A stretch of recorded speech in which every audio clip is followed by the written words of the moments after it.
क्या आपको पता है रोनाल्डो एक पेंटर के साथ साथ इंजीनियर और एक एनाटॉमिस्ट भी थे? आइए देखिए इस वीडियो को और एंड तक देखिए। सो हे आर्टिस्ट, कैसे हैं आप लोग? यहाँ मैं आपका दोस्त अश्विनी दुबे, आपका स्वागत है मेरे चैनल पे। तो आज मैं करने वाला हूँ एक बुक का रिव्यू। तो बुक का नाम है Leonardo da Vinci a life from beginning to end. तो ये जो बुक है, ये एक पतली सी बुक है, आप देख सकते हैं यहाँ पे। मैंने ये पूरी बुक पढ़ी है, लेकिन मुझे यहाँ पे कहीं भी इसके ऑथर का नाम नहीं पता चला। तो एक आर्ली हिस्ट्री बुक है, मतलब जो बहुत कम टाइम में आपको अच्छा खासा डिस्क्रिप्शन दे दे किसी भी चीज़ का, उस पर बेस है। तो ये बेसिकली एक बायोग्राफी है Leonardo da Vinci the great painter के बारे में। तो इस बुक में 9 पार्ट्स हैं। पहला, early beginnings and the Italian resonance, Leonardo's personal life, Leonardo's artistic beginning, early paintings, paintings of the 16th century, scientific study and anatomy, engineer invention, later life and death. फिर उसके बाद यहाँ पे कुछ fact about Leonardo da Vinci. तो अब यहाँ पे सबसे पहले तो हमें एक इंट्रोडक्शन मिलता है कुछ एक पेज का। फिर उसके बाद यहाँ पे चैप्टर 1 शुरू होता है, early beginnings and the Italian resonance. तो ये बुक के बारे में हम पहले रिव्यू ही दे देते हैं इसके बारे में पूरा, इसको पढ़ने से पहले। ये बुक है तो बहुत अच्छी बुक, बहुत कुछ अच्छा लिखा हुआ है इसमें। तो यहाँ पे सबसे पहला जो चैप्टर है उसमें हमें बेसिकली ये बताया गया है कि वो कहाँ बॉर्न हुए, उनके परिवार में कैसा कैसा था, कौन कौन थे, उनके पिता का नाम, माता जी का नाम, उनके ग्रैंडफादर, उनने शुरुआती लाइफ कहाँ से शुरू की, और कुछ इटालियन रेनेजेंस के बारे में। तो ये रेनेजेंस है क्या? एक रिवॉल्यूशनरी पीरियड है ये। तो जब ब्लैक डेथ आया था यूरोप में अर्ली 14th सेंचुरी में, तब सब कुछ पूरा यूरोप तबाह सा हो गया था बिल्कुल।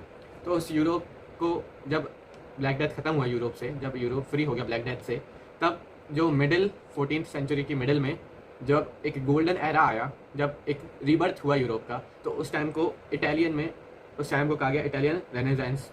तो हाँ, रेनेजेंस मतलब वही हो, रीबर्थ ऑफ द यूरोपियंस। तो सबसे पहले यहाँ पे एक कोट लिखा हुआ है लियोनार्डो दा विंची के द्वारा लिखा हुआ, बोला गया, learning never exhaust the mind. मतलब ज्ञान की प्राप्ति कभी भी मन को विचलित नहीं कर सकती, मतलब कभी भी अपने दिमाग को जंग नहीं लगेगा, कभी भी आपकी बुद्धि भ्रष्ट नहीं होगी, हमेशा आप अच्छा ही सीखेंगे। तो यहाँ पे सबसे पहले जो लियोनार्डो दा विंची है, उनका जन्म 15 अप्रैल 1452 में हुआ, टशिकैन हिल्स, विंची टाउन।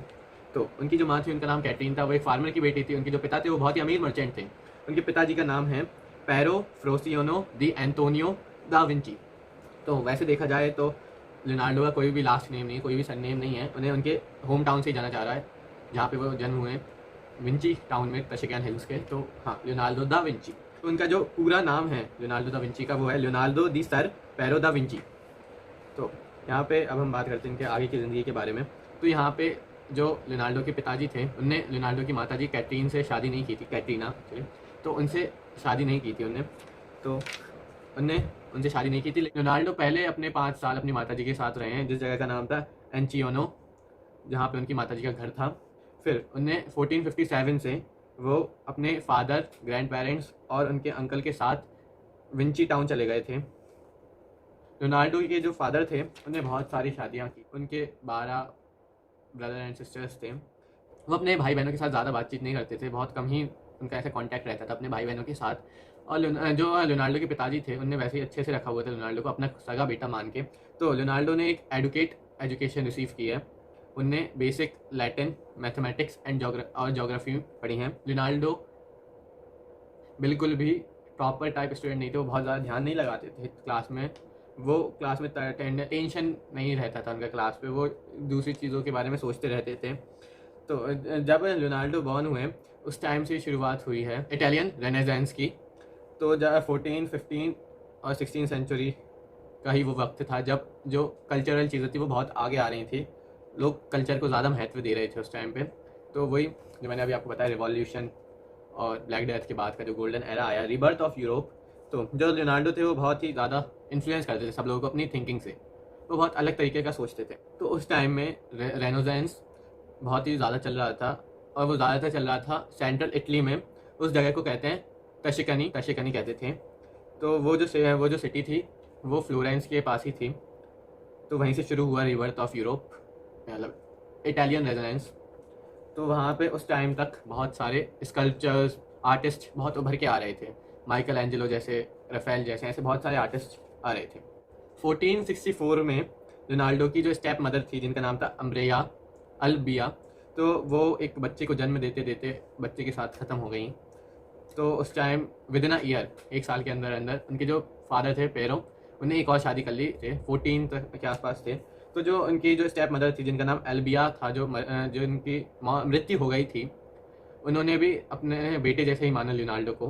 तो अब इस टाइम जो उनकी पिताजी ने एक और शादी करी उनके स्टेप मदर के ख़त्म हो जाने के बाद, तो वो भी लियोनार्डो की तरफ थोड़ी सी आकर्षित हुई उनके वर्क को देखते हुए। तो वो थोड़ा थोड़ा इंटरेस्ट लेने लगी थी लियोनार्डो में।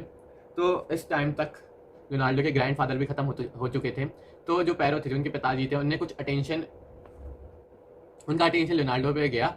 तो उनने कुछ लियोनार्डो के स्केचेस और कुछ वर्क्स देखे उनके कमरे में।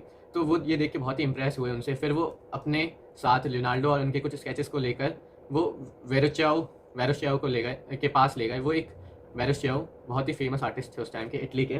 तो जैसे ही उन्होंने देखा वर्क्स देखे लियोनार्डो के, वो बहुत प्रभावित हुए और तुरंत अपना चेला बनाने को तैयार हो गए। तो उस टाइम तक जो स्टूडेंट्स थे, चेले जिसे हम कहते हैं, चेले एक्चुअली उनको इंग्लिश में बोलते हैं अप्रेंटिस। तो उस टाइम वो जो चेले थे, अप्रेंटिस थे, वो करीबन 10 साल की उम्र के होते थे। 10 साल की उम्र से शुरू होती थी उनकी पूरी जर्नी। लेकिन जो लियोनार्डो थे वो ऑलमोस्ट 14 के हो ही गए थे। तो जो अप्रेंटिस होते थे उन्हें रेंट होते हुए भी उन्हें थोड़ा बहुत वेजेस दिए जाते थे, बहुत लो वेजेस, अपना काम करवाया जाता था ताकि वो सीखें।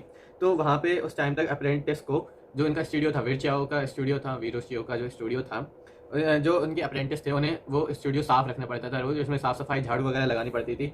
जो भी अप्रेंटिस था उसे सबसे पहले पेंटिंग करने की इजाज़त नहीं थी, उन्हें पहले स्टूडियो क्लीन करना पड़ता था और उसी के साथ साथ कैनवस प्रिपेयर करने पड़ते थे।